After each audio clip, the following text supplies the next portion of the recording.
One of the coolest pieces of technology carried on the Perseverance rover is the Mars helicopter.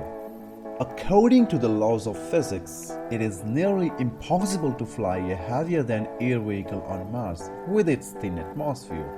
However, NASA's engineering team is made to make impossible into possible. Going with that aim, engineers theorize that if a helicopter is light enough and the blade spins fast enough, it should fly. The helicopter is a small, 4-pound autonomous rotorcraft.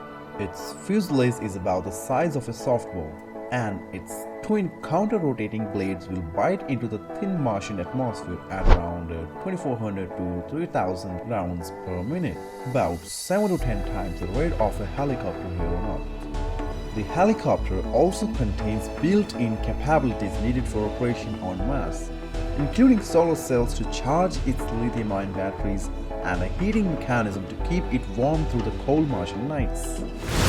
It will get to Mars attached to the belly pan of the Mars 2020 rover. Once the helicopter is on the planet's surface, a suitable location will be found to deploy the helicopter down from the vehicle and place it onto the ground.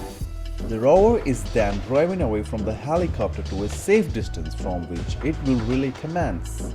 After its batteries are charged, controllers on Earth will command the Mars helicopter to take its first autonomous flight into history.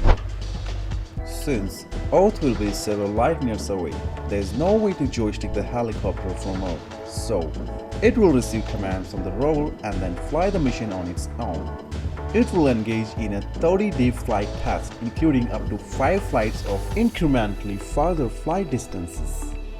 On its first flight, the Marscopter will make a short vertical climb to 10 feet where it will hover for about 30 seconds.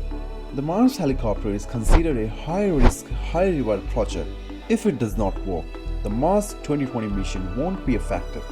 But if it does work, helicopter may have a real future as low-flying scout and aerial vehicles to access locations not reachable by ground travel. I guess this is all for today. Hope you all got tons of new knowledge from the playlist. If so, hit the subscribe button. We will be back with another mind-boggling video. Till then, stay curious, and any doubts, please pen down your queries in the comment section below. Tag on air now on a break.